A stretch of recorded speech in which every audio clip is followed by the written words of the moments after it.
Olá, amigos e amigas. Boa noite a todos. Sejam todos bem-vindos a mais uma semana de reflexões, a mais um momento de reflexão, de lembrarmos da presença amorosa de Jesus.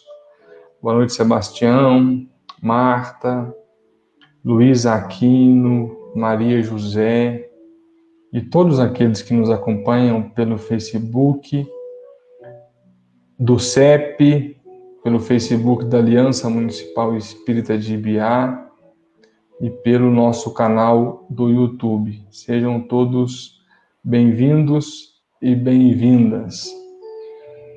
Boa noite, Marcos, seja bem-vindo. Boa noite, Márcio Bruno, um abraço, viu, Márcio Bruno, para você que está sempre ligado conosco.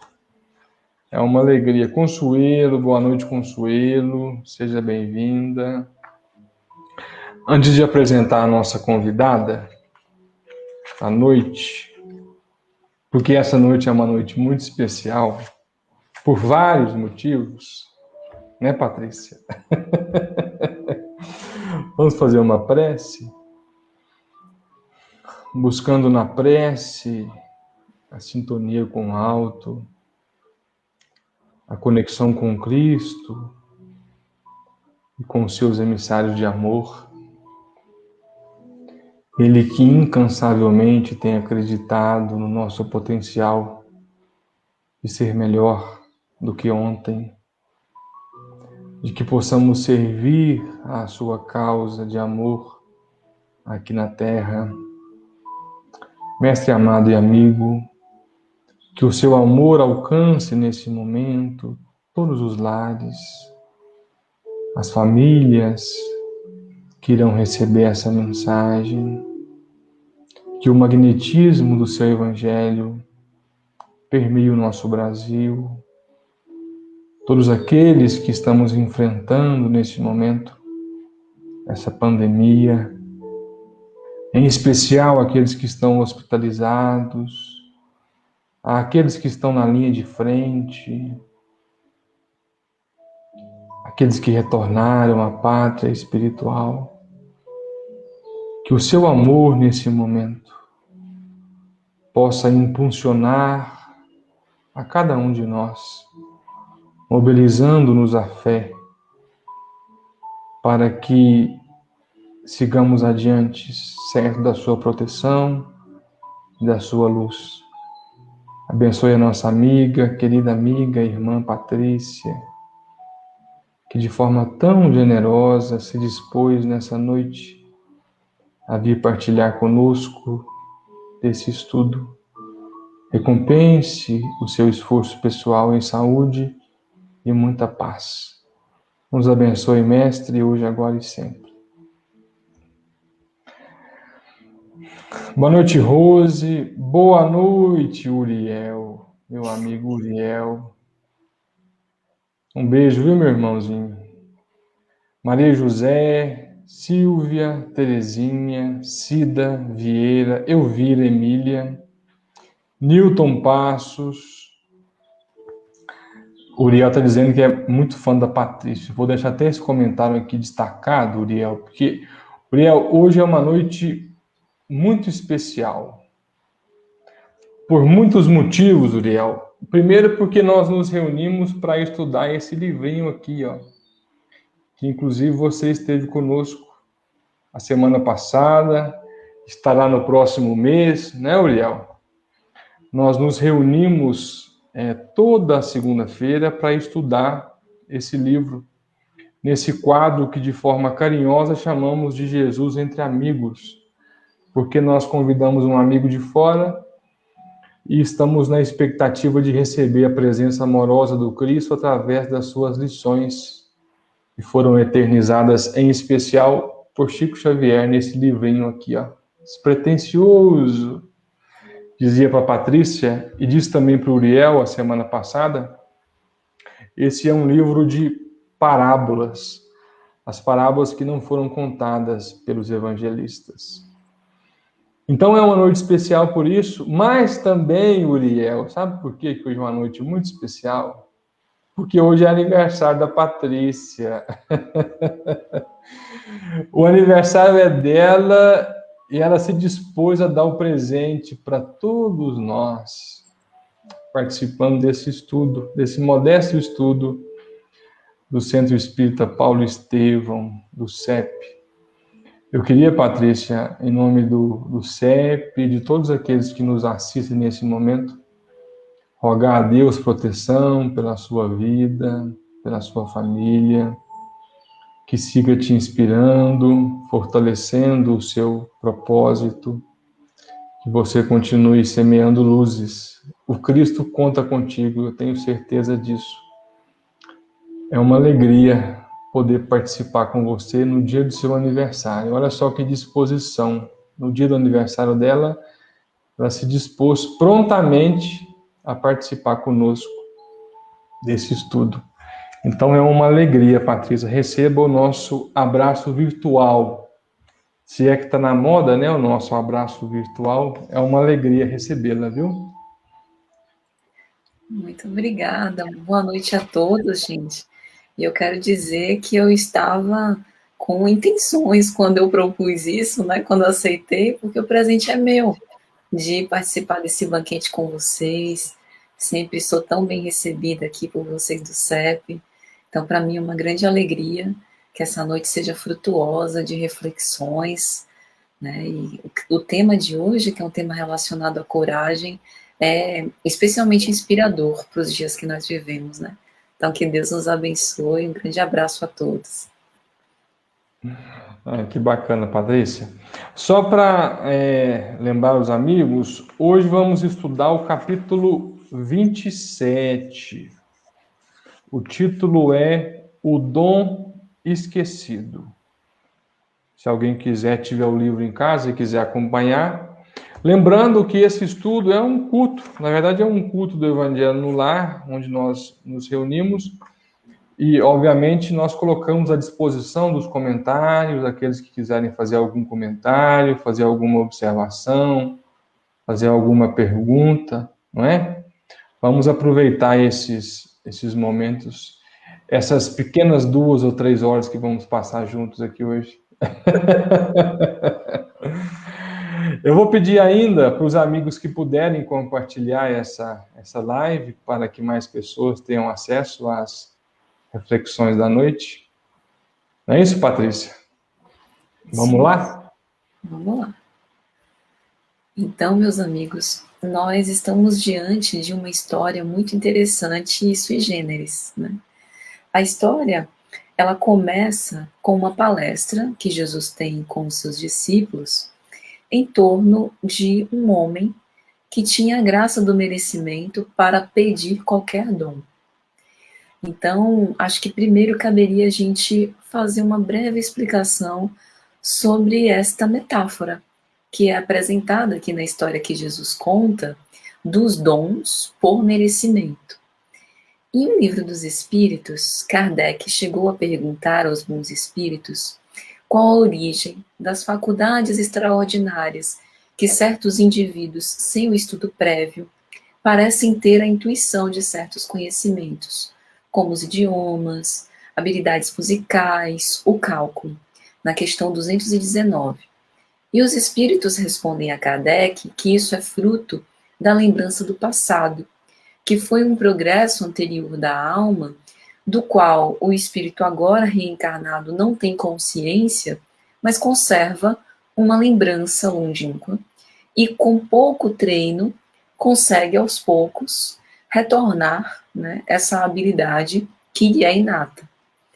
E é interessante a gente pensar sobre isso, porque partindo desse pressuposto, a gente percebe que esses dons foram obtidos por esforço próprio, portanto, por merecimento. Então a história, embora ela nos conte uma certa sortidez, né, o candidato à felicidade, como diz Jesus, ele tem a opção de escolher qualquer dom que ele quiser, e aquele dom lhe é concedido automaticamente, e com este dom ele tem uma experiência. Mas, por mais que pareça uma quimera, essa história tem um fundo de verdade e de fidelidade com a codificação. Porque tendo ele esse merecimento, ele pode fazer uso desse dom e experimentando para a sua própria evolução. Uma segunda observação interessante é o que o apóstolo Paulo explica na sua primeira epístola aos Coríntios, lá no capítulo 12, quando Paulo fala da diversidade de dons, ou da diversidade de carismas. Paulo vai dizer: há diversidade de dons, mas o Espírito é o mesmo. Há diversidade de ministérios, mas o Senhor é o mesmo. Há diversidade de operações, mas é o mesmo Deus que opera tudo em todos. Então, Paulo está dizendo que não há um dom melhor do que o outro. Não há algo mais importante se a gente não souber fazer bom uso. E que pelo nosso esforço próprio, cada dom é especial, porque nós todos somos como membros do corpo do Cristo. Então, o Espírito que nos anima é o mesmo Espírito, é o Espírito Santo. É o Espírito que nos insufla as nossas almas com o ânimo para que a gente possa evoluir moralmente. Então, mais importante do que ter um dom é saber como dar o melhor proveito para ele. E parece que a história de Jesus gira em torno dessa lição moral, né? Eu falei para o Daniel para ele ficar à vontade, viu, Dani?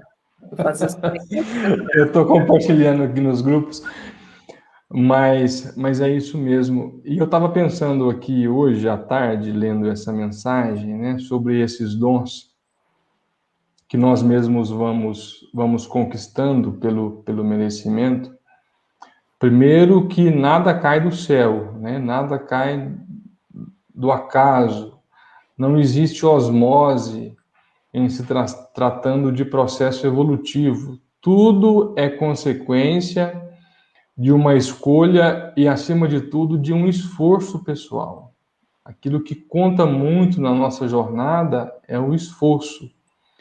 Porque às vezes nós vemos um grande artista, ou até mesmo um grande expositor espírita, e ficamos encantados com a memória ou com a capacidade didática desse expositor e ficamos pensando assim: nossa, mas como que ele conquistou tudo isso, que ele sabe tudo isso? Isso não é fruto do acaso, isso é fruto de muito esforço. Nenhum dom cai do céu, né? Obviamente. Outra coisa também que me chama muita atenção aqui nesse capítulo é do quanto que nós pedimos. Só pedimos, e nem sempre damos uma contrapartida daquilo que nos é oferecido. Então, eu acho que é muito oportuno a fala da Patrícia de lembrar que, para que tenhamos esse dom, é preciso primeiro que tenhamos o merecimento para tal, né? E esse merecimento decorre necessariamente do esforço pessoal para isso. Perfeito. Então, gente, vamos fazer essa leitura, né, comentada. No texto, a gente tem o seguinte: centralizara-se geral atenção em torno de curiosa palestra referente aos dons com que o céu aquinhoa as almas na terra, quando o Senhor comentou paciente: existia um homem, banhado pela graça do merecimento, que recebeu do alto a permissão de abeirar-se do anjo, dispensador dos dons divinos que florescem no mundo. Ante o ministro celeste, o mortal venturoso pediu a bênção da mocidade. Aí é interessante a gente pensar nessa primeira parte assim: se nós estivéssemos no lugar deste homem banhado pela graça do merecimento, será que ainda assim nós saberíamos pedir? Ou seja, será que a gente tem autoconhecimento suficiente para entender o que é melhor para nós do ponto de vista da nossa felicidade mais profunda? Porque há muitos dons que, para a vida presente, podem representar uma felicidade relativa que é muito buscada, como o primeiro pedido deste homem, a bênção da mocidade.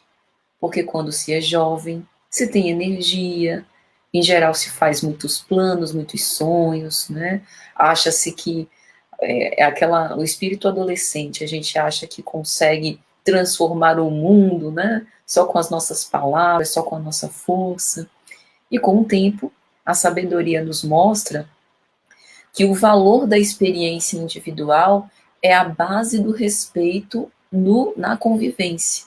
E a gente não pode tudo. E isso é também por providência divina, para que a gente respeite o tempo do outro, para que a gente respeite o nosso tempo.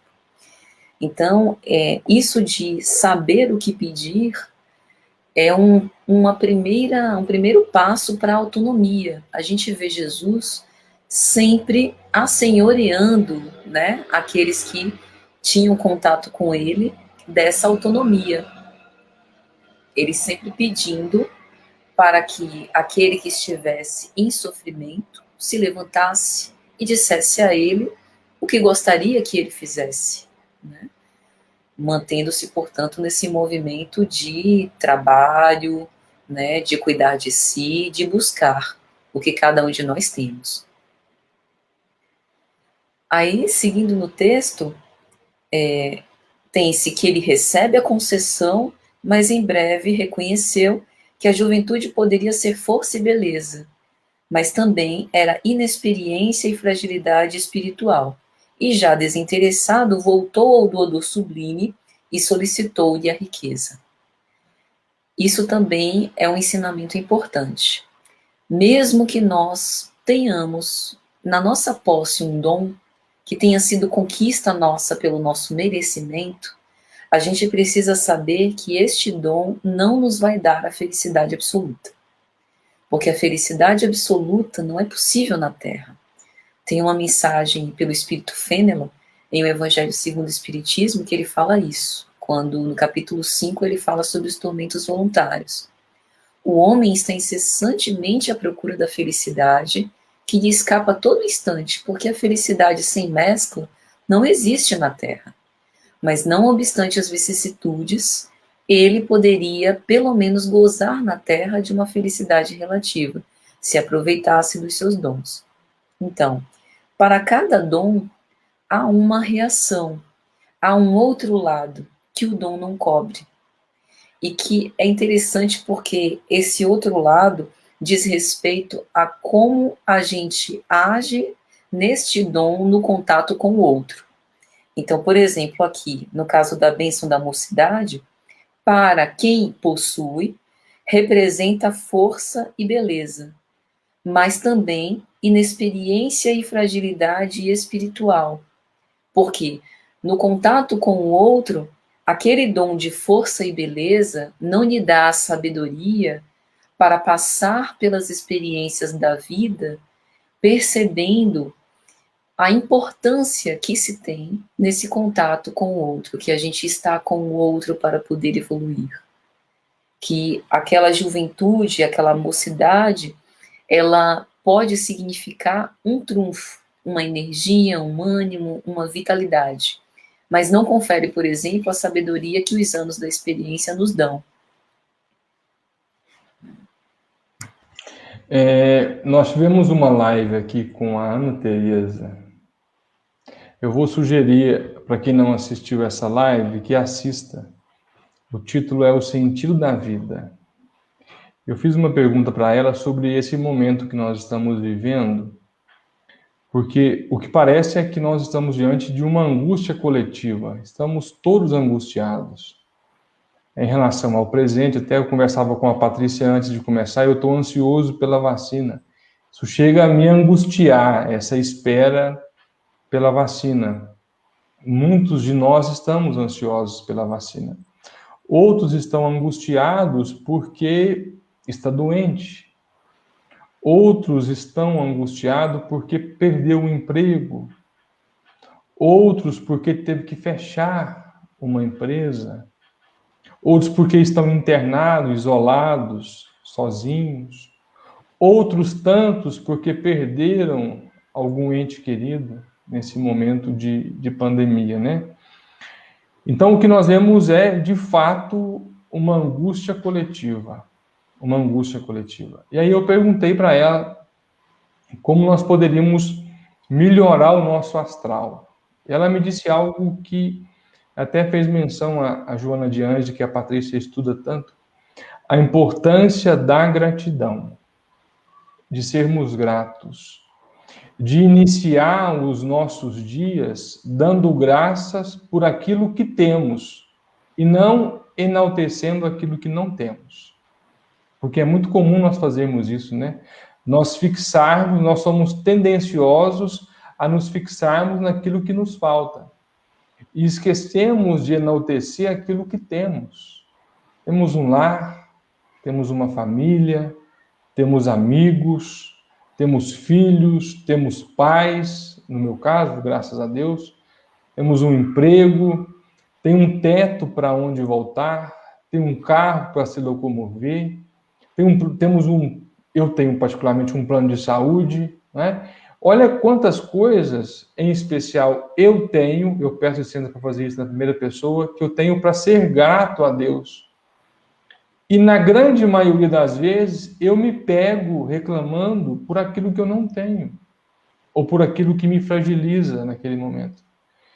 E me esquecendo que, às vezes, esses momentos de combate que nós estamos vivendo é uma oportunidade de crescimento, é uma ferramenta pedagógica de Deus.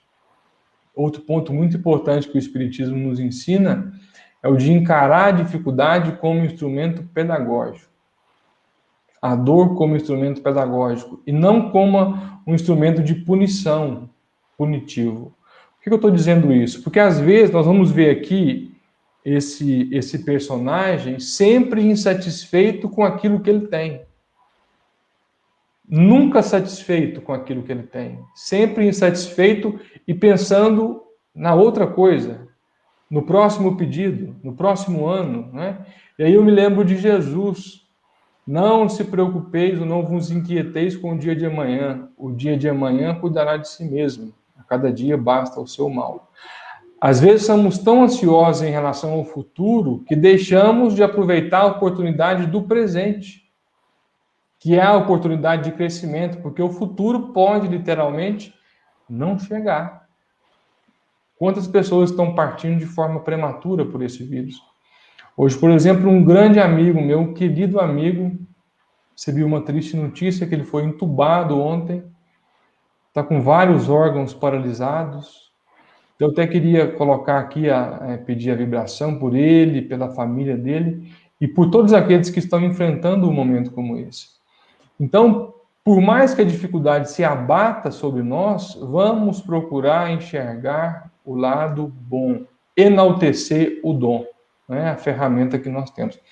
Tá vendo, Patrícia? Eu não posso começar a falar porque eu falo demais. Mas tá bom demais, Dani, é isso mesmo. Tem um filósofo que é considerado o pai do existencialismo, que eu gosto muito, Søren Kierkegaard. Ele fala sobre angústia.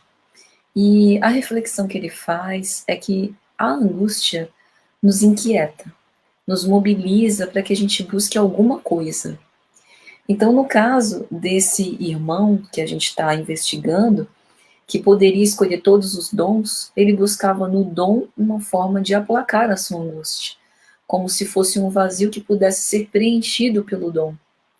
E às vezes a gente faz isso com as nossas relações, com as coisas materiais, né, com os vínculos que a gente estabelece, com as nossas conquistas, com as opiniões do outro. E Kierkegaard falava que isso deve nos mobilizar para buscar o sentido da vida. E o sentido da vida se dá pela experiência. Então, como é que a gente lida com inexperiência e fragilidade espiritual? Lidando com as nossas aflições e buscando extrair delas algo que nos dê o substrato para sermos mais fortes, né? Para desenvolvermos essa maturidade. Então, o tempo que a gente passa hoje, ele é especialmente desafiador, porque é como se a pandemia tivesse movido as fortalezas que nós criamos ter. E agora a gente precisa buscar fortalezas internas. Então, é uma oportunidade excelente para que a gente possa progredir muito em termos de maturidade espiritual. Mas isso não se dá sem dor. Porque é dilacerante esse esforço de aproveitar das experiências e progredir com elas, desvanecer aquilo que eram ilusões nossas, onde a gente achava que era fortalecido e na verdade não é. E aí, seguindo, quer falar, Dani? Fica à vontade. Não, tá ótimo. Aí, seguindo, a história conta que ele, já desinteressado, voltou ao doador sublime e solicitou-lhe a riqueza. Conseguiu a abastança e gozou-a longo tempo. Todavia, reparou que a retenção de grandes patrimônios provocava a inveja maligna de muitos. Cansando-se na defesa laboriosa dos próprios bens, procurou o anjo e rogou-lhe a liberdade. Esse exemplo é um dos mais fascinantes e um exemplo que a gente tem muito conteúdo para embasar os nossos raciocínios no Evangelho segundo o Espiritismo. Porque o capítulo 16 é todo sobre os usos da riqueza, né? Veja, ele solicita a riqueza e goza, regozija-se na abastança. Mas, Patrícia, ele mereceu. Sim, ele mereceu. Mas a prodigalidade, como vai dizer o próprio Evangelho, o uso de dilapidar os seus bens para o gozo próprio, não sustenta, não preenche, não confere verdadeira felicidade. Jesus, eu acho interessante porque ele vem para a construção de um reino divino e todo rei, ele pretende amealhar. Jesus vem com a proposta de compartilhar, abrir mão, renunciar. Então, essa realeza é contraditória, mas é justamente assim, amando, doando, colaborando, consolando, que a gente busca a nossa primeira felicidade. Então, isso é importante porque, guardadas as devidas proporções, às vezes a gente também tem retenção de patrimônios. Muitas vezes nós temos uma capacidade ótima para cozinhar. Chegamos no centro espírita, queremos desenvolver mediunidade. Outras vezes somos muito amorosos para acolher no atendimento fraterno ou na recepção, mas só nos interessa a atividade na livraria ou da oratória espírita. Então, perceber também os nossos dons é agir em contrário à avareza. Não é só, né, o que se pega, dinheiro, moedas, carro, casa. É a avareza de tudo que a gente tem de sobra, que ao invés de reter, a gente poderia compartilhar. E o interessante é, a riqueza que poderia gerar tantos bens aos outros, que poderia fazer com que ele transformasse a vida em penúria numa vida mais digna, faz com que ele se sinta escravo. Daí o fato dele ter rogado liberdade. A riqueza por si só não escraviza ninguém, mas o uso que a gente dá em relação a ela, isso pode ser fator de liberdade ou escravização, né, Dani? Pode, e como pode. Até porque nós nos distraímos muito pouco, aliás, muito fácil, né, durante a nossa caminhada. E a riqueza ou a facilidade é um atrativo, assim, às vezes, em muitos casos, irresistível. Quase sempre irresistível. Por isso que Kardec fala lá que realmente é uma prova dificílima, a prova da riqueza. Porque esse limite daquilo que eu necessito para aquilo que é supérfluo, para aquilo que é transitório, para aquilo que poderia ser aplicado em benefício do outro, é que está a nossa dificuldade, né? E como você lembrou muito bem, geralmente nós começamos a querer preencher de coisas materiais aquilo que a matéria não ocupa espaço. Eu me lembro de uma vez, de uma reportagem de um jogador de futebol do Rio de Janeiro. Ele estava mergulhado num processo depressivo grave. E aí a repórter perguntou para ele qual era o hobby dele. Ele falou, olha, o meu hobby é colecionar carros e colecionar relógios. Ele mostrou a garagem repleta de carros, o armário, o closet repleto de relógios. Ele falou, olha, mas eu não me sinto bem em nenhum desses carros. Eu não me sinto bem usando nenhum desses relógios. É porque justamente nós estamos tentando preencher um espaço onde a matéria não cabe. Né? É um espaço íntimo. É claro que nós não estamos desprezando a necessidade daquilo que é necessário em um mundo capitalista. Né? Nós precisamos sim do dinheiro, precisamos sim da matéria, mas o desafio é saber aquilo que é necessário daquilo que é dispensável, ou daquilo que poderia ser empregado de uma melhor forma. O dinheiro tem que trabalhar a nosso favor, e não trabalhemos em favor dele. Realmente é uma dificuldade lidar com o dinheiro, com a posse. Transitória, na verdade, né? Daquilo que vai ficar. Às vezes passamos uma vida inteira trabalhando para deixar e esquecemos de trabalhar aquilo que nós realmente vamos levar, né? Exato. E uma questão também desse trecho é a inveja. Vê só, a inveja, ela é um ardil venenoso, insidioso, que invariavelmente todos nós sentimos em maior ou menor grau, pelo menos assim ensina Joana de Ângeles. É difícil confessar isso, mas se a gente analisar bem direitinho, a gente vai ver lá. E há muitas coisas que podem nos suscitar a inveja. É como se fosse aquela vergonha do outro possuir algo que a gente ainda não logrou. E quando se tem uma posição de destaque, ou de poder, ou de riqueza, é mais comum que, no caso, as outras pessoas cobicem e com isso destilem um pouco desse veneno, desse tóxico, que diz respeito a quem inveja, mas que acaba repercutindo aquele que é invejado. Isso muitas vezes é usado como justificativa para se eximir de certas experiências. Eu já ouvi, por exemplo, de médiums de não quererem participar, por exemplo, que tinham também o dom da oratória, de não quererem participar de ocasiões de fala em público, para não se sentirem influenciados pelas outras mentes e, portanto, invejados.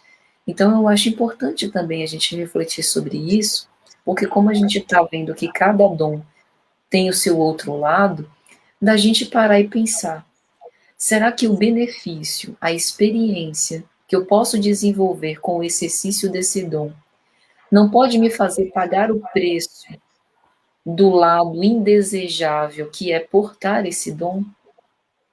Será que não é mais importante para o meu processo evolutivo, né, eu testemunhar também com este dom, ao invés de me eximir de obtê-lo, né, ou de trabalhar com ele? Isso também é interessante, para que a gente não desperdice, não enterre os nossos talentos, como Jesus conta na sua parábola, né? Uma coisa que eu vejo muito, Patrícia, em relação a isso é uma falsa modéstia ou um medo daquilo que o outro vai pensar. E o orgulho, às vezes, não nos deixa ou não nos permite nos colocar numa condição de exposição. Porque realmente todo aquele que se expõe está sujeito à crítica. E são muitas críticas. Muitas críticas. E muitas das vezes é uma crítica que nos leva a repensar se realmente vale ou não vale a pena estar naquela posição, naquela situação que por vezes nós escolhemos. E aí nós nos escondemos por detrás de uma falsa modéstia. Ah, não estou pronto, deixa eu me preparar melhor, né? Quando eu estiver em condições. E às vezes nós passamos uma vida toda nos preparando e nunca estaremos prontos. Se eu fosse esperar estar pronto para fazer uma live, talvez daqui a 2, 3 mil anos eu estaria em condições. Eu teria o conhecimento necessário para me atrever a falar de Espiritismo, a falar de Jesus. Mas aí eu me lembro, Patrícia, do Colégio Apostólico de Jesus, porque aquilo lá é algo assim singular. Jesus não escolheu aqueles 12 por acaso. Ele escolheu exatamente uma representação de uma sociedade. Jesus não escolheu Pedro por acaso, não escolheu Judas por acaso. Ou vocês acham que Jesus não sabia que Judas o trairia? É claro que ele sabia. Que ele sabia. Que Pedro o negaria? É claro que ele sabia naquele momento. No entanto, às vezes, não é preciso ter... nós vamos chegar lá, não posso falar. É preciso ter coragem, às vezes, para dizer assim, olha, não sou perfeito, estou longe dessa condição, mas eu estou me colocando à disposição do trabalho e que seja feito o melhor. Porque às vezes, eu não sei você, Patrícia, mas muitas vezes eu já preparei um estudo e eu não falei nada daquilo que estava preparado. Veio tudo ali no improviso. Aquilo não é de mim, aquilo certamente é de algum benfeitor espiritual que, por caridade, decidiu naquele momento me intuir naquele momento. Então, eu acho sim que é necessário nos expormos, em nome de Jesus. Porque ele foi bem categórico, né? Aquele que se envergonhar de mim, também envergonharei dele diante do Pai. Falemos de Jesus. Com dificuldade, misturando as palavras, gaguejando, mas falemos, porque ele conta conosco. Com certeza. E aí, seguindo, viu-se realmente livre. No entanto, foi defrontado por cruéis demônios invisíveis, que lhe perturbaram a caminhada, enchendo-lhe a cabeça de inquietudes e tentações. Extenuado, em face do permanente conflito interior em que vivia, retornou ao celeste dispensador e suplicou o poder. Olha que inteligência nessa história. Tem um capítulo na obra O Homem Integral, pelo espírito Joana de Ângeles, na série psicológica, que ela vai falar sobre liberdade. E Joana traz a liberdade como fator de perturbação, que é exatamente o que está aqui na obra Jesus no Lar. Mas como assim? A liberdade mal utilizada, o despreparo para a liberdade. Porque o conceito de liberdade, ao longo dos tempos, foi mutilado. E a gente precisa reconstruir o que é liberdade para a doutrina espírita. Lá em O Livro dos Espíritos, quando Kardec faz aquelas questões voltadas para o livre-arbítrio, liberdade de consciência, a gente vê que liberdade e progresso moral estão associados intimamente. Então a gente se torna livre quanto mais a gente tem capacidade de escolher. Enquanto a gente não tem, a nossa liberdade precisa, por misericórdia divina, ser cerceada. Por quê? Proteção. Quando a gente já tem capacidade de escolher, a nossa liberdade vai sendo ampliada. Porque liberdade não é fazer tudo o que eu quero. O ser humano é o único animal capaz de desejar e desejar não desejar o que desejou. Ou seja, desejo fumar, um exemplo. Mas posso ter a vontade de não fumar naquele momento, ou de não fumar nunca. Essa vontade é característica da inteligência humana, que tem consciência, que tem a lei divina inscrita na consciência.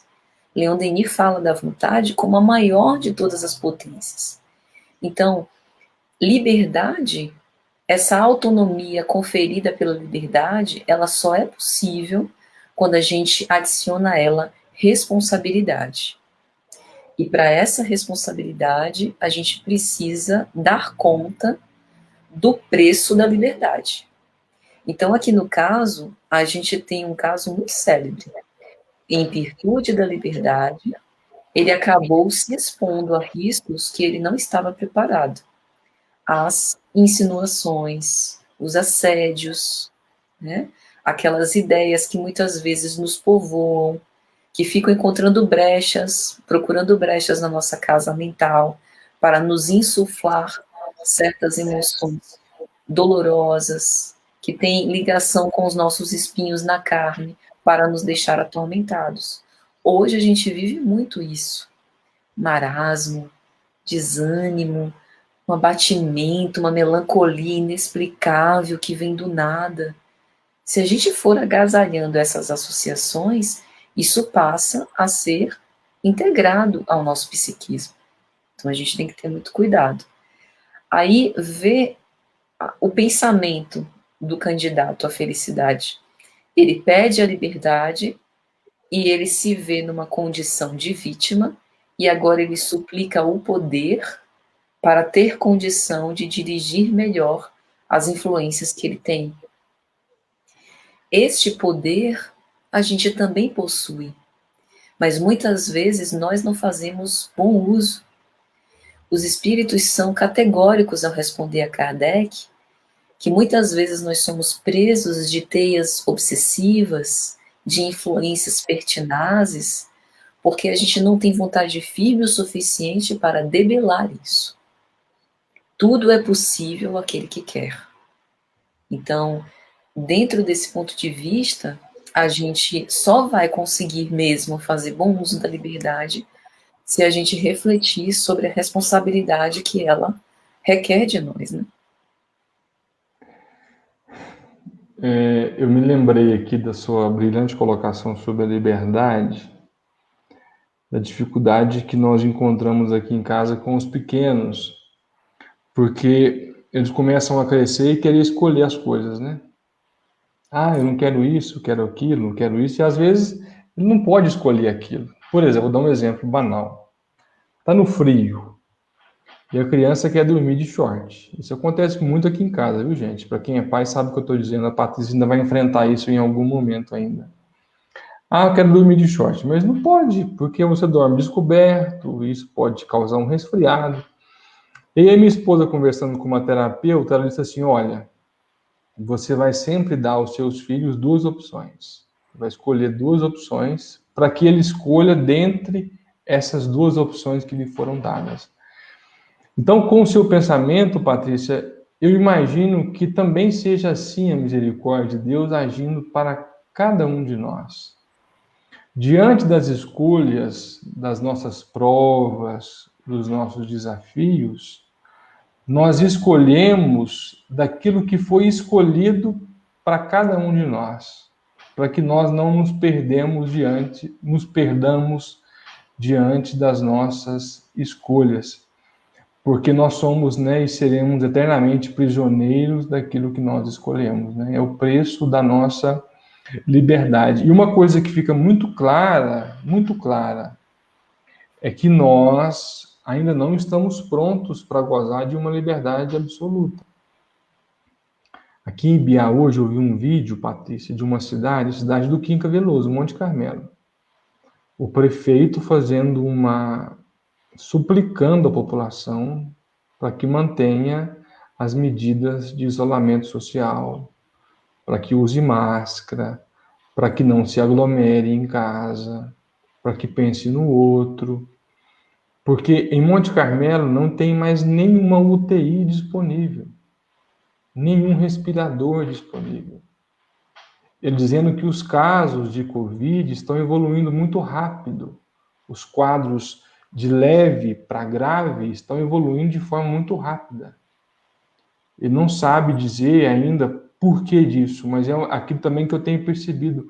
Os sintomas hoje parece que estão mais graves daquele do início da pandemia. Então, ele fazendo um apelo para a população, para que faça a sua parte, né? E ele criou uma medida restritiva na cidade, proibindo a venda de bebida alcoólica. O que as pessoas estavam fazendo? Saindo de Monte Carmelo, indo a Patrocínio comprar cerveja, comprar bebida, porque na outra cidade está liberada. Olha só como nós ainda não somos conscientes das nossas escolhas. E lembrando que é um momento passageiro, que vai passar. Essa pandemia, esse momento de dificuldade vai passar. Mas como nós sairemos de lá, depende muito do nosso comportamento hoje. daquilo que nós temos feito hoje. Quantas festas clandestinas não estão sendo realizadas nesse momento? Em muitos lugares do Brasil. As praias lotadas. O receio que eu tenho é porque eu estou vendo aqui em Minas uma movimentação de transferência de pacientes em busca de leitos de UTI na região. Não tem numa cidade, eles vão buscando em outros locais. O receio é de que Minas se torne uma Manaus. E nós enfrentemos a dificuldade que Manaus enfrentou. E que isso se espalhe pelo Brasil todo, né? Nós já temos identificado um caso de uma variante de um vírus que já foi provado cientificamente que é muito mais contagioso do que esse. Então, é momento de nós pararmos e pensarmos, né, naquilo que nós estamos fazendo, em especial das nossas escolhas.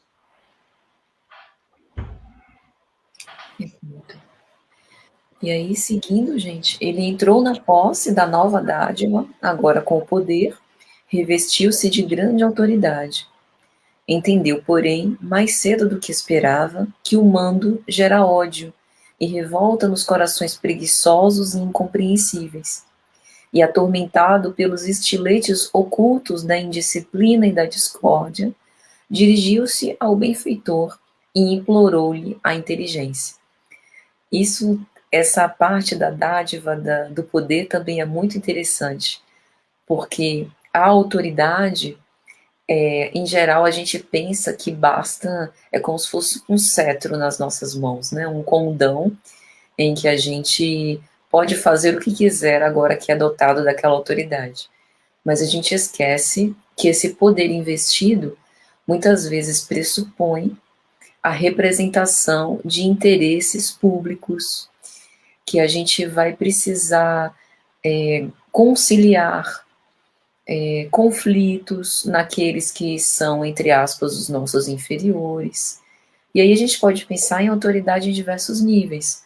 O pai na sua casa, né, o chefe na sua repartição, o político, o governante em relação ao seu povo, diversos níveis. Agora, o fato do mando gerar ódio e revolta nos corações preguiçosos e incompreensíveis, isso nos faz pensar duas coisas. A primeira, que há muitas formas de exercer a autoridade. Por exemplo, quando a gente pensa na autoridade moral de Jesus, a gente vê o quanto que ele era investido ao lado da justiça de um imenso amor. Jesus sabia ser grave e terno, de modo que os seus apóstolos muitas vezes ficavam constrangidos, às vezes por conta dos seus pedidos. Mas, ainda assim, teve algumas situações que ele, por saber e entender a profundidade humana, por entender os processos particulares que cada um devia experimentar, ele não tem uma posição mais enérgica, como, por exemplo, na ilusão de Judas. Então a gente fica imaginando que quando Jesus falava sobre o reino de Deus e Judas queria que fosse uma materialização de um reino tal qual ele conhecia, a gente pensa que Judas provavelmente ficou indignado e pode inclusive ter, digamos assim, colocado o verbo um pouco mais rebelde em alguns momentos, confrontado o próprio Cristo. A ponto de exigir dele tomar uma decisão de que ele, né, fosse, digamos assim, mais conciliador com os interesses romanos ou dos próprios judeus. E Jesus se manteve naquela posição de paciência. Isso é interessante a gente pensar, porque às vezes quem está na posição de autoridade não age como Jesus, quase sempre não age. E ao incitar o ódio, e aumentar, investido do poder que tem, aumentar a opressão, gera ainda mais incompreensão e rebeldia daqueles que são os seus subalternos. Então, muito da autoridade é também a forma como a gente lida nessa situação, né?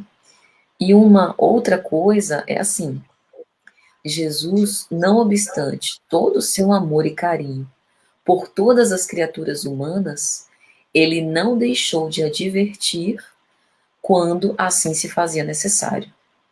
Ele admoestou gravemente os fariseus, chamando-os de hipócritas, por exemplo. E ele não recuou por conta do que eles iam achar, ou de como eles iam reagir. Isso também é importante, porque é o outro lado da autoridade. E aí, passando, por exemplo, para uma ideia dos pais em relação aos seus filhos, a gente pensa o quanto que deve doer o coração quando a gente vê aquelas fofurinhas, ô pai, por favor, deixa. E você tem que dizer não, porque sabe que é o melhor naquele momento. Então, esse lado da autoridade é também, entre aspas, admitir que o nosso amado tenha raiva, fique insatisfeito, chateado, temporariamente com aquela nossa ação, mas mais tarde ele poderá, inclusive, nos agradecer por aquilo, né? Eu me lembrei aqui agora de uma conversa que eu tive com o Arnaldo Rocha. Arnaldo Rocha, marido da Dulce Meimei, conviveu muitos anos com o Chico. Uma vez nós encontramos ele lá em Pedro Leopoldo, e ele nos dizendo que o Emmanuel fez questão de se apresentar para o Chico como o senador romano, Públio Lentulus, lembrando que o perispírito tem uma característica plástica, diferente do desencarnado, diferente do encarnado. Então ele pode dar ao perispírito a conformidade que o pensamento dele quiser conferir. Mas o Emmanuel fez questão de se apresentar como o senador romano, a da época de Jesus. E aí o Chico perguntou para ele por que daquela preferência. Ele falou, olha, é para lembrar justamente do momento em que eu falhei, para que eu não me esquecesse do momento que eu falhei. Porque ele era um homem poderoso, representava Tibério César, tinha um brasão com seu nome. Ele era tão respeitável naquela época que ele foi consultado se Jesus deveria ou não ser crucificado. Isso está lá no livro há 2000 anos. Muito embora naquele momento ele tenha certificado o seu posicionamento, né, que ele não via pecado em Jesus, deu o seu posicionamento, mas ele teve nas mãos a oportunidade de eventualmente fazer algo para que Jesus não fosse ali crucificado. A gente tem intenção ideia, melhor dizendo, do poder que ele tinha nas mãos. Então ele fazia questão de se apresentar como senador romano para não se esquecer do mau uso que ele fez do poder que lhe foi conferido.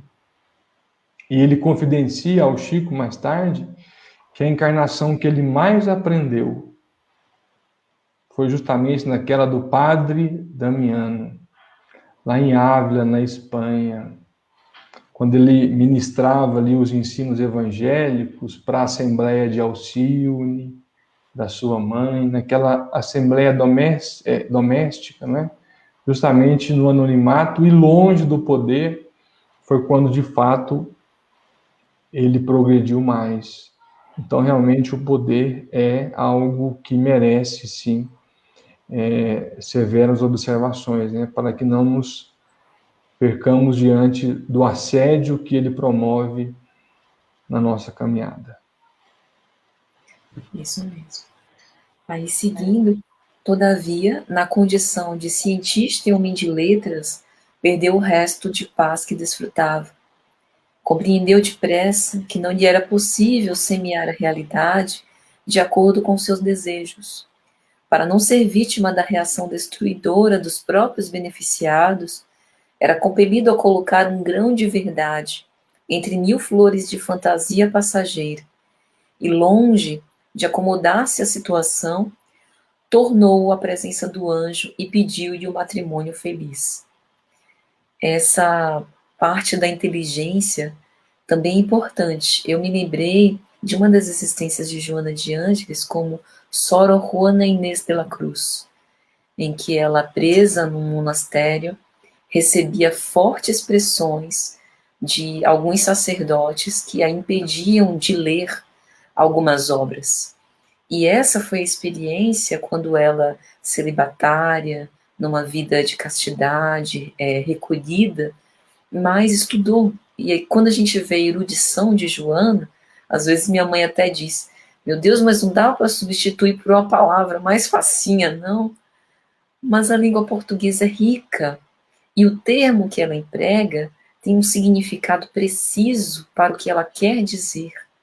Então, é fruto de alguém que tem um conhecimento muito amplo, não apenas do espiritismo, não apenas do evangelho, mas de psicologia, de sociologia, de antropologia, de história. Então, ela tem um manancial, né, digamos assim, bem rico. Então, naquela época, ela utiliza a inteligência não para convencer, porque ela sabia que o poder da igreja, principalmente pelo fato dela ser mulher, era muito perverso. Ela usa para a sua resignação e coragem, para no momento em que ela fosse chamada ao testemunho, utilizar essa coragem e fazer com que a sua inteligência pudesse agir para a libertação dela e da causa que ela abraçava. Então, esse ponto também é interessante, porque a inteligência hoje, ela pode ser utilizada para que a gente possa obter os nossos interesses particulares. Aí a gente monta sofismas para enganar aqueles que não têm o patrimônio da inteligência que possuímos e promover ilusões. É um mau uso da inteligência.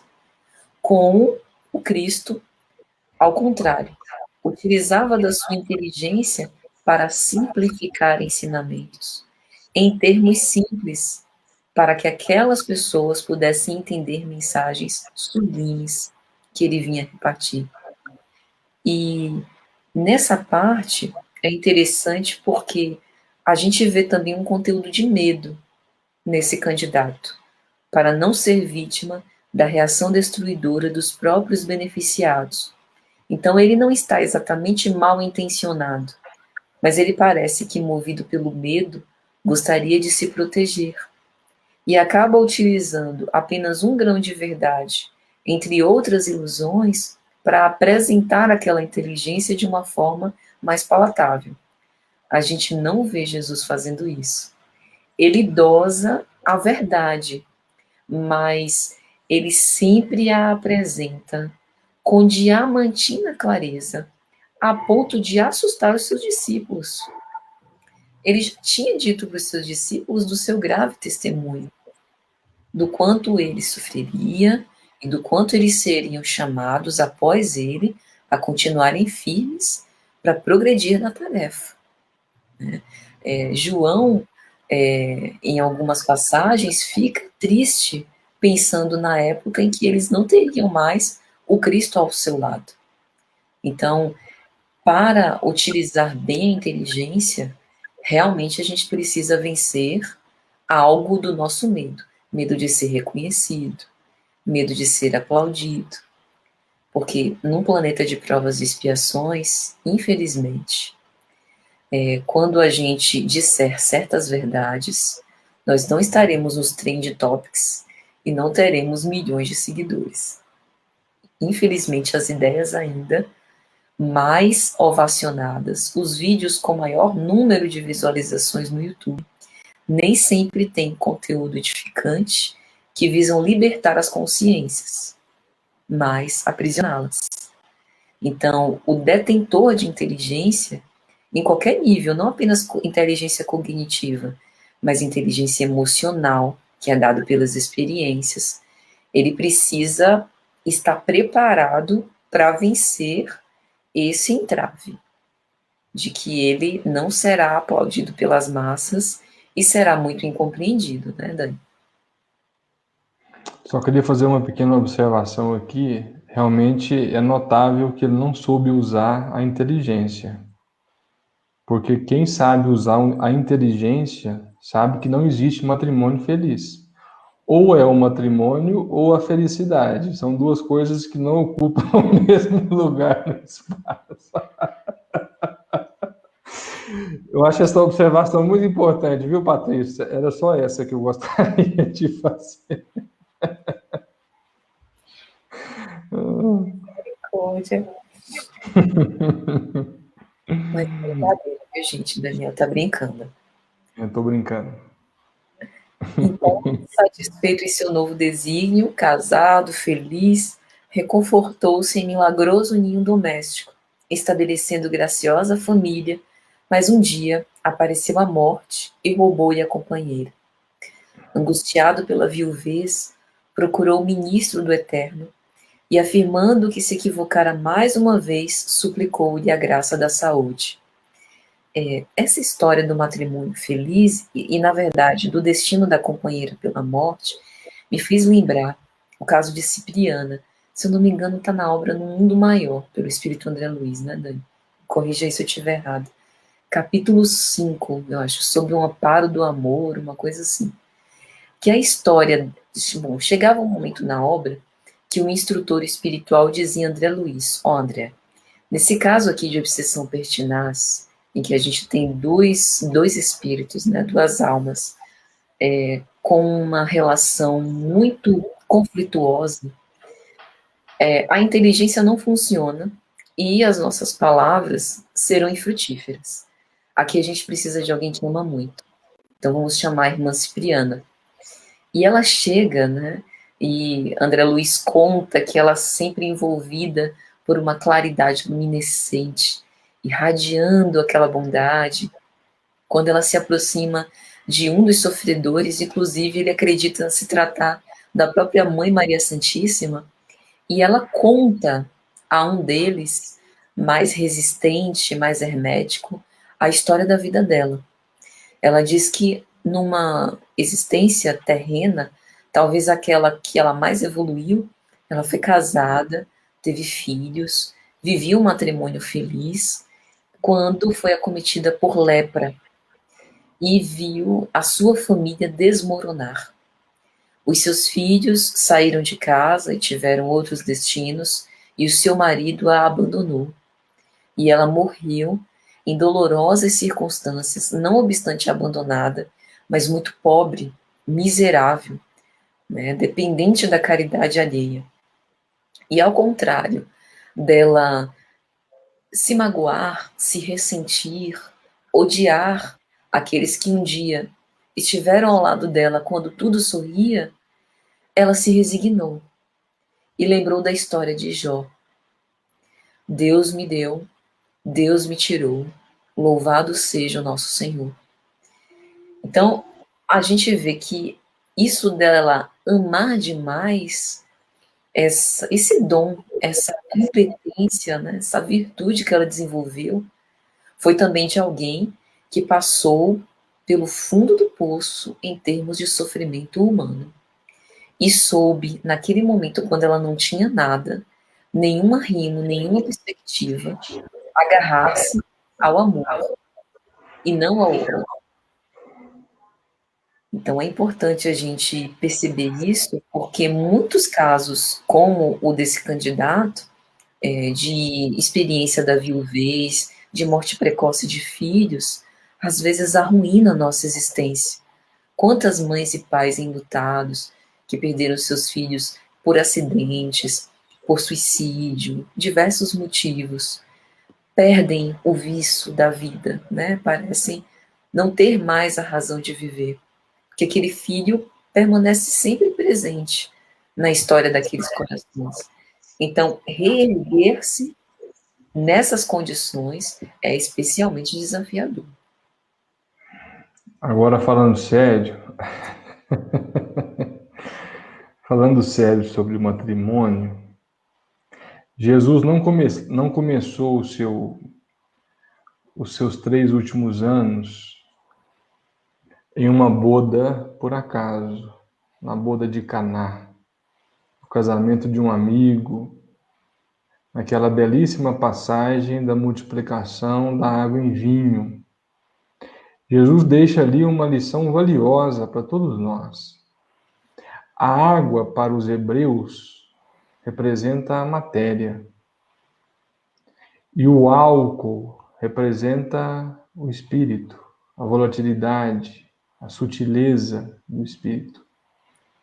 Ao converter a água em vinho, em um matrimônio, em um casamento, Jesus está nos dizendo que as maiores transformações da humanidade serão no âmbito familiar, dentro de casa, que nós deixaremos a condição rude da matéria e nos espiritualizaremos, porque é de fato no lar que nós encontramos os maiores desafios. Por vezes, os maiores desafetos do passado. Mas é também no lar o local onde encontramos as melhores oportunidades de redenção. É preciso, de fato, dar valor a esse cadinho depurador. Nós não estamos juntos por acaso. E algo que eu tenho dito sempre, sempre, em conversa com quincas, com os amigos, o nosso maior compromisso não é na casa espírita, não é no trabalho. O nosso maior compromisso é em casa. É ali que exige a maior atenção, porque o nosso compromisso maior é ali, no lar, no cadinho depurador. E é bom, viu, gente? Pode casar, eu recomendo. Se puder evitar, é melhor, mas se não tiver outra opção. Você falou do álcool, da volatilidade, nessa metáfora que você trouxe, Dani, eu me lembrei de O Livro dos Espíritos, né? Quando os espíritos dizem a Kardec: "Porás no cabeçalho do livro a cepa que te desenhamos, porque é o emblema do trabalho do Criador. O corpo é a cepa, o espírito é o licor, a alma, o espírito ligado à matéria, é o bago", cada um dos baguinhos lá do cacho, né? Então, essa figura do vinho como o trabalho que é feito, eu acho também uma metáfora perfeita para exemplificar, né? O trabalho de nós mesmos dentro do lar. Isso mesmo, Paty. E aí, recebeu então a concessão da saúde. Entretanto, logo que se escoaram alguns anos, surgiu a velhice e desfigurou-lhe o corpo, desgastando-o e enrugando-o sem compaixão. Atormentado e incapaz agora de se ausentar de casa, o anjo amigo veio ao encontro dele e, abraçando-o paternal, indagou que novo dom pretendia do alto. É interessante como inicia-se a nossa história na juventude e termina-se na velhice. Parece uma bonita metáfora da nossa vida, né? Tanto da mesma vida, quanto de uma série de vidas, de reencarnações de um mesmo espírito. A saúde, ela é um patrimônio importantíssimo, tanto psíquica quanto física. Mas é importante a gente entender que o nosso corpo, não obstante os cuidados que nós devemos ter com ele, lembremos que no Evangelho há uma mensagem expressa sobre isso, cuidar do corpo e do espírito. Ele é mortal, ele se deprecia com o tempo, ele não é completamente invulnerável. Então, ele se submete à ação do tempo, às intempéries, aos agentes, muitas vezes microscópicos, que podem arruinar a nossa saúde de um momento para o outro, não obstante os nossos cuidados. Aliás, o momento que a gente está vivendo é um exemplo muito claro disso. Um flagelo destruidor invisível, que a gente pode se proteger de acordo com algumas recomendações muito simples. Lavar as mãos, manter uma certa distância, proteger o nosso rosto, enfim.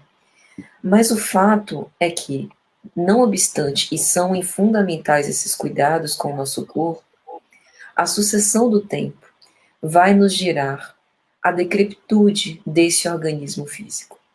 E é importante que assim aconteça, porque nós estamos aqui nessa experiência corpórea com um tempo determinado que nos é, grosso modo, desconhecido. Então, o fato da finitude dessa existência nos faz ter um proveito melhor, ou pelo menos assim somos convidados, ter um proveito melhor das nossas experiências, justamente por não saber quanto tempo ainda dispomos. E, assim, Sobre a velhice, especialmente, é importante a gente fazer algumas reflexões, porque a nossa sociedade, em relação à velhice, ela é muito perversa. Há preconceito, se eu não me engano, o nome é etarismo, com pessoas mais idosas, né? Tem alguns países do mundo, assim como houve a legalização do aborto, em alguns países do mundo houve a legalização da eutanásia. Tem países que estão com um projeto de lei para destinar uma pílula mortífera à venda em farmácias sem necessidade de prescrição médica para aqueles que têm mais de 75 anos. Isso é um completo absurdo. É como se, quando você atingisse uma determinada idade na velhice, você passasse a ser descartável, desumanizado. Então, essa visão, né, que, de certo modo, a sociedade tenta nos incutir, é uma visão completamente deturpada que a gente precisa lutar. Quando a gente vê, por exemplo, a indústria dos cosméticos, né, com tantos produtos de rejuvenescimento da beleza, são ótimos, né? Sou super a favor da tecnologia para isso. Retardamento da idade, ficar assim, né, com a pele bonitinha. Mas a gente tem que aprender a conviver de uma forma mais tranquila com o passar dos anos. Porque é graças ao passar dos anos que a gente vai conquistando a sabedoria tão necessária para o nosso processo evolutivo, né? Hoje eu completo anos e quando eu penso em quem eu era há 20, 15 anos atrás, eu não quero trocar em relação a agora, porque agora me sinto mais segura, mais firme nas minhas convicções. Então a gente também precisa olhar para a velhice sob esse ponto de vista, né? O fato da gente ir aproveitando as nossas experiências e mesmo enrugadinho por fora, por dentro a gente está vívido, com vontade de trabalhar, com vontade de se relacionar bem com as pessoas, amando mais e vivendo de uma forma mais leve, né, Dani? Excelente, Patrícia, a sua reflexão. Realmente é algo que não nos escapará, não é? Meu avô dizia que quem não quer ficar velho tem que morrer novo. E eu só me lembrei do livro, dos seus comentários, lembrei de André Luiz, no livro O Brilho da Vida Eterna, onde ele vai lembrar lá quatro desencarnes e um caso de moratória. E ele fala sobre o temor da morte, que não é errado temer a morte, porque quem teme a morte preserva pela vida. Como muito bem lembrou a Patrícia, nós somos completamente responsáveis por esse corpo que Deus nos concedeu. E, infelizmente, a grande maioria de nós partimos antes da hora, por maus tratos, por não seguir uma norma básica e natural, né, para que esse corpo nos leve a uma longevidade máxima possível. Eu me lembro de Samson, que está lá no livro Céu e Inferno. Samson era contemporâneo de Kardec, foi cofundador da Sociedade Parisiense de Estudos Espíritas, e ele pediu a Kardec para que ele fosse evocado, se ele morresse primeiro, na Sociedade Parisiense de Estudos Espíritas. E ele morreu primeiro que Kardec, e foi evocado no seu velório. A comunicação dele está lá na segunda parte do livro Céu e Inferno. A primeira comunicação dos espíritos felizes é a comunicação de Samson, depois de 8 horas. 8 horas. Depois de 8 horas, ele deu uma comunicação. Só lembrando, André Luiz levou 8 anos para tomar consciência. 8 anos. Temos relatos no próprio livro Céu e Inferno de espíritos que levam mais de 150, mais de 200 anos para tomarem consciência de que morreram. Samson levou apenas 8 horas. E ele faz uma prece agradecendo a Deus aquele corpo que lhe serviu de instrumento de aprimoramento durante a sua caminhada aqui na Terra. Então, a importância, como muito bem lembrou a Patrícia, de cuidar bem desse veículo. Muito bem. E diante dessa oferta, né, paternal que o anjo faz sobre o novo dom, o infeliz declarou-se em falência. Que mais poderia pleitear? Foi então que o glorioso mensageiro lhe explicou que ele, o candidato à felicidade, se esquecera do maior de todos os dons que pode sustentar um homem no mundo, o dom da coragem, que produz entusiasmo e bom ânimo para o serviço indispensável de cada dia. E dentro desse tema, é importante a gente refletir sobre o que é essa coragem, né? Joana tem uma obra, Jesus e Atualidade, onde no capítulo 10, Jesus e Coragem, ela vai falar sobre isso. Que a coragem não é temeridade, arriscar-se, colocar a própria vida em risco por motivos muitas vezes vãos, mas é manter uma posição ativa perante as cenas da vida. Como o próprio Cristo nos explica nessa história, a coragem é capaz de nos deixar de fora daquele cantinho escuro que muitas vezes a gente se coloca, se amofina, profundamente temerosos pelo que o mundo pode nos proporcionar, pelo que as relações podem nos explicar, né? Nos implicar. Então, nessa obra de Joana, quando Joana fala da coragem de Jesus, ela vai lembrar. Jesus tinha coragem porque ele nunca anuiu com o crime disfarçado de legalidade, porque ele enfrentava a hipocrisia travestida de honestidade. Ele desmascarava os sepulcros caiados de branco por fora e por dentro todo podridão. Ele debatia qualquer discriminação que houvesse, sob qualquer justificativa, a ponto de eleger um samaritano como exemplo de solidariedade.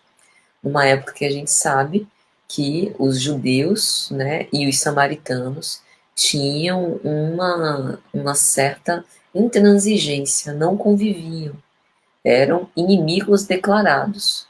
Mas ao contar a parábola do bom samaritano, Jesus mostra o como o levita e o sacerdote, que são aqueles homens ditos religiosos, que têm as aparências exteriores de virtude, no momento de defrontarem um caído no chão, não conseguiram se suscetibilizar e ter misericórdia suficiente para ajudar. Jesus faz, segundo Amélia Rodrigues conta, um percurso bem mais longo para se encontrar com a mulher samaritana, né? Pedindo a ela água de beber. E a mulher, no conto, né, na narrativa evangélica, melhor dizendo, se surpreende.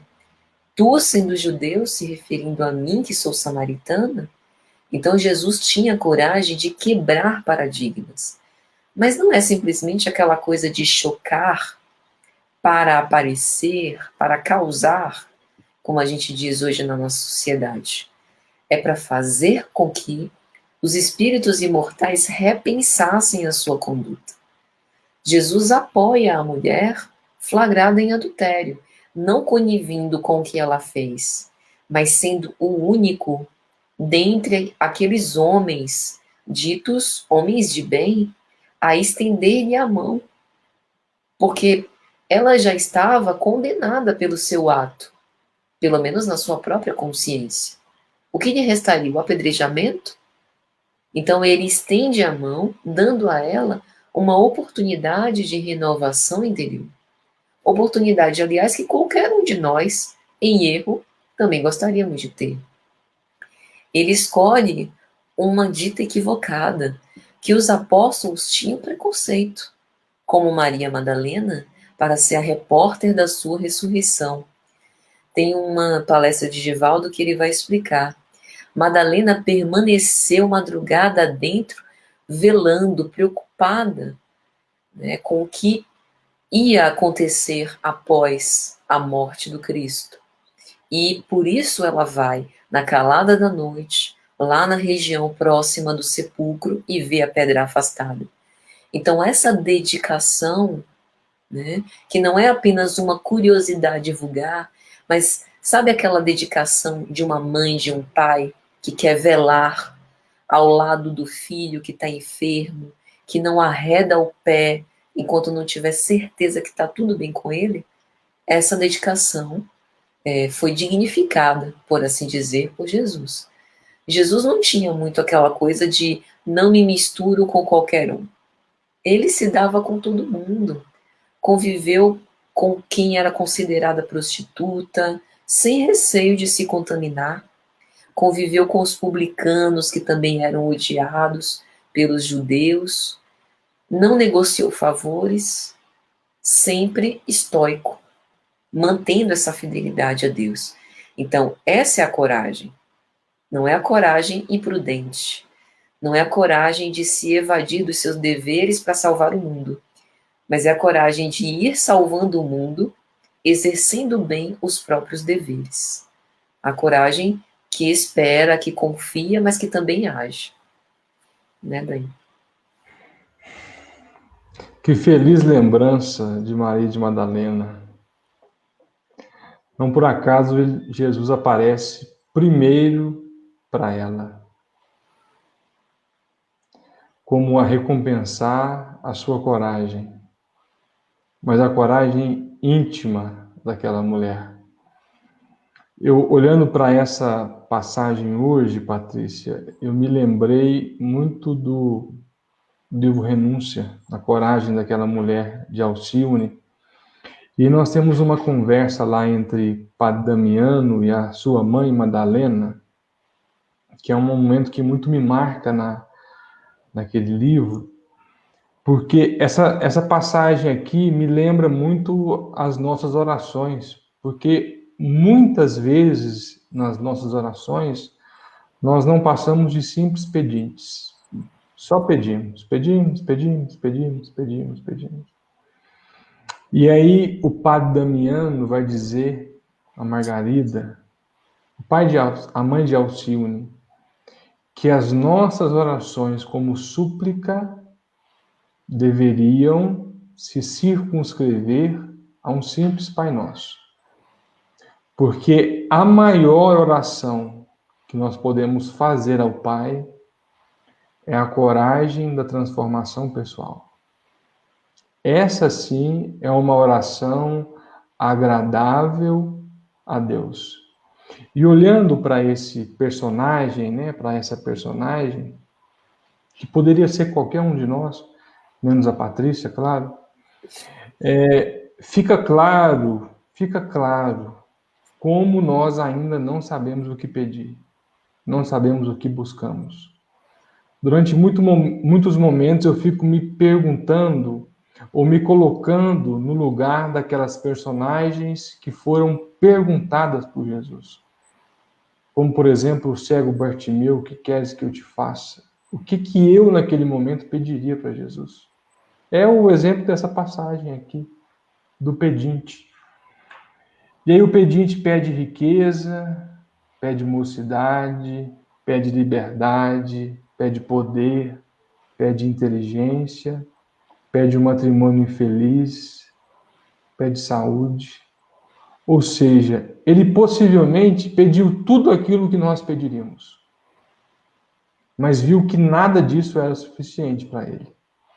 E quando ele se desarma, quando ele se entrega, ou seja, eu não sei mais o que pedir ou que caminho devo traçar, o mensageiro lhe lembra do que pedir.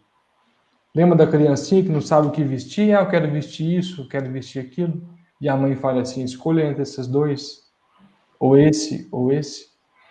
É isso que esse mensageiro de Deus faz com esse pedinte.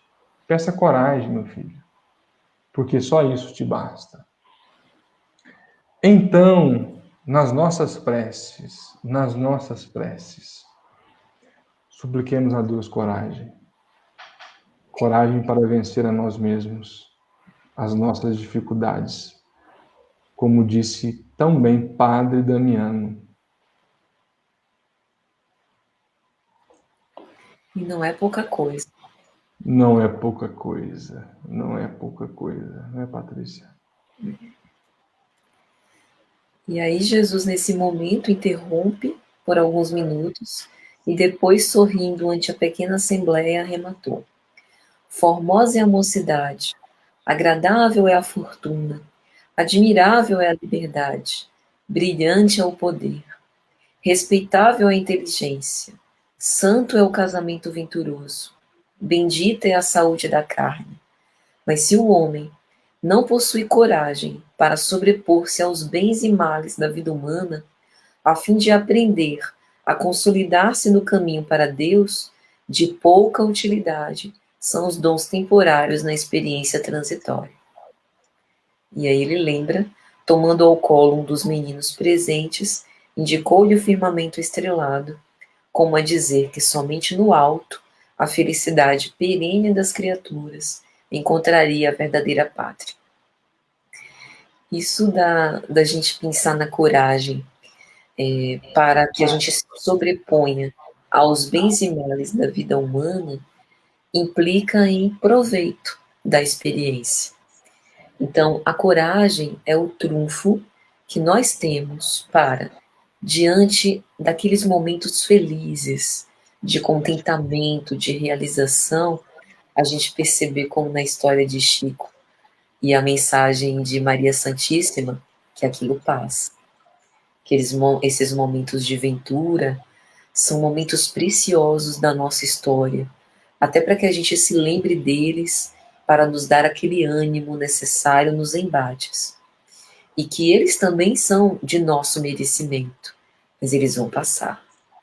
Que os momentos tristes de enfermidade, de luto, de decepções, de desilusões, eles também são muito dolorosos. Nos colocam em contato com os nossos pantanais da alma, com aquelas áreas mais sombrias, mas isso também passa.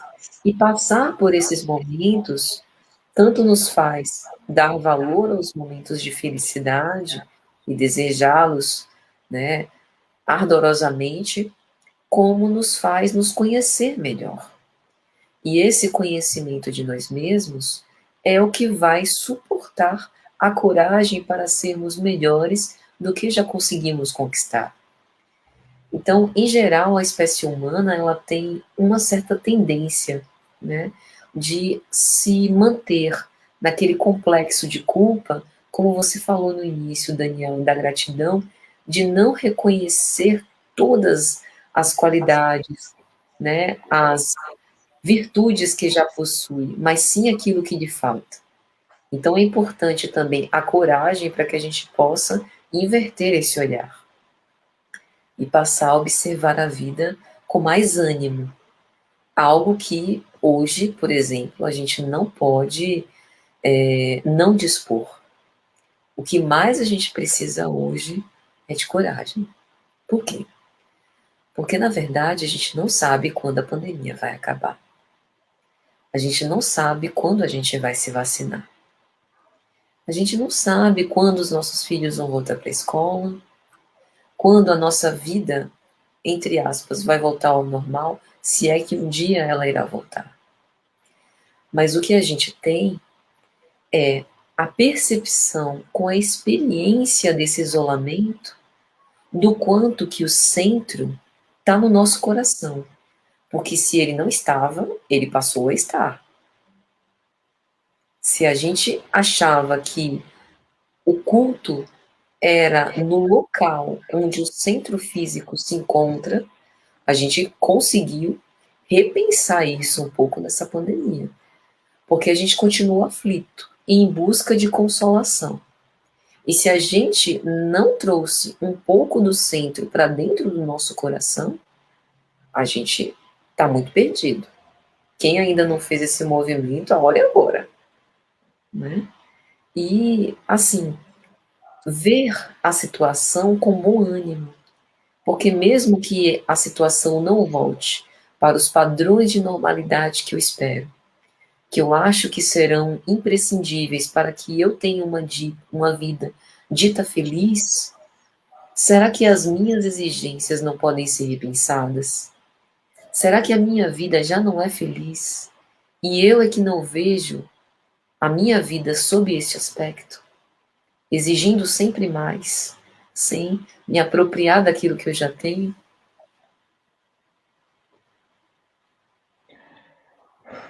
Enquanto você falava aqui, eu me lembrei daqueles instantes finais de Jesus, ali no jardim, orando. E aí Jesus pede a Deus que, se possível fosse, afastasse dele aquele cálice. Mas que a vontade de Deus se cumprisse. Não há demonstração maior de coragem do que essa. Nos colocarmos à disposição para que a vontade de Deus se cumpra em nossa vida. E eu quero, Patrícia, fazer do Newton as minhas palavras. O aniversário é seu, mas literalmente quem recebeu o gratificante presente fomos nós. O quanto eu aprendi nessa noite com você, com a sua sensibilidade, com a sua habilidade com as palavras. Que Deus te abençoe, viu? Muito mesmo. Te dê muita lucidez. Aliás, conserve a sua lucidez, o seu bom coração, a sua mansidão, tá bom? E eu espero que possamos um dia, se Deus quiser, nos encontrarmos pessoalmente. Vai ser uma alegria conhecer esse coração tão generoso que essa pandemia me presenteou, que foi a sua amizade. Recebo meu parabéns novamente aqui das Minas Gerais, diretamente para a Bahia. Eu agradeço, viu? Agradeço a todas essas fofuras do pessoal que participa conosco. Eu que agradeço por essa oportunidade. Eu separei para finalizar como presente um trechinho de Guimarães Rosa, em Grande Sertão Veredas. É uma passagem até bem conhecida, que fala sobre coragem, que eu acho muito bonito. Espero que todos gostem. O correr da vida embrulha tudo. A vida é assim, esquenta e esfria, aperta e daí afrouxa, sossega e depois desinquieta. O que ela quer da gente é coragem. O que Deus quer é ver a gente aprendendo a ser capaz de ficar alegre a mais, no meio da alegria, e ainda mais alegre, ainda no meio da tristeza. Só assim, de repente, na horinha em que se quer, de propósito, por coragem. Será? Era o que eu às vezes achava ao clarear do dia. Então, meu abraço fraterno a todos, muita coragem e paz. Obrigado, Patrícia. Obrigado a todos que estiveram conosco. Tivemos uma excelente audiência hoje, viu? Muito grato a todos que prestigiaram, que estiveram conosco pelos canais do Facebook, do CEP, da Aliança Municipal Espírita, pelo YouTube. Aqueles que gostaram, divulguem essa live, se inscrevam em nosso canal. Lembrando também que a Patrícia tem um canal no YouTube. Eu recomendo, viu? Dê uma visitada no canal dela, no YouTube, Lições de Amor. Tem muita coisa, mas muito conteúdo. Não sei como ela consegue produzir tanto. Vale a pena conhecer o esforço dessa baianinha retada. Um abraço a todos e estaremos juntos amanhã, se Deus quiser. Obrigado.